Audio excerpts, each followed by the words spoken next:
រីនៅសាលាចាស់រកកាធំខ្ញុំធ្លាប់រៀនសំលេងសើចលាន់លឺរាល់ថ្ងៃមិត្តភក្តិតើអ្នកនៅចាំទេកាលគ្រានោះពួកយើងនៅក្មេងរត់ប្រឡែងគ្មានទុកព្រួយរត់លេងសប្បាយក្នុងទីធ្លា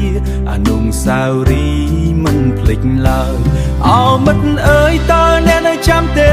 សាលានេះហើយផ្ដល់ចំណេះដល់យើងលោកគ្រូអ្នកគ្រូបងរៀនដល់ចិត្តស្មោះឲ្យពួកយើងមានថ្ងៃអនាគតល្អរកការធំនៅក្នុងបេះដូងមិនភ្លេចឡើយទោះពេលវេលាឆ្លងអរគុណគ្រូអរគុណសាលាបង្កើតយើងឲ្យក្លាយជាមនុស្សល្អអនុស្សាវរីយ៍ចាំងចាស់មានស្នាមរឿងរ៉ាវដំបូលិចទឹកពេលភ្លៀងធ្លាក់តែស្នាមស្នេហ៍នៅក្នុងចិត្តយើងមិនដែលភ្លេចទោះពេលវេលាឆ្លងសំឡេងលោកគ្រូអ្នកគ្រូដាស់ឲ្យខំរៀនគឺជាក្តីស្រឡាញ់ដ៏ជ្រាលជ្រៅចង់ឲ្យសិស្សក្លាយជាមនុស្សល្អ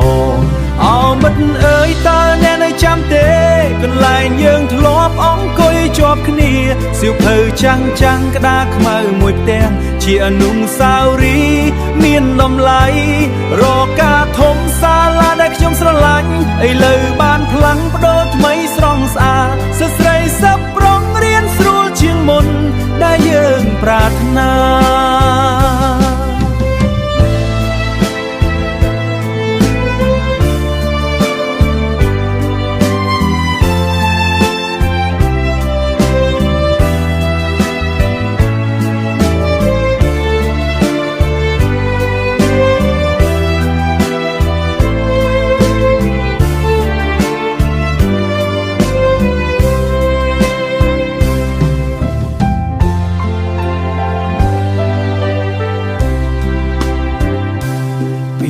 ចម្ងាយ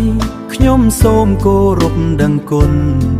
ជូនពរលោកគ្រូអ្នកគ្រូឲ្យមានសុខភាពល្អសុខមង្គលល្អ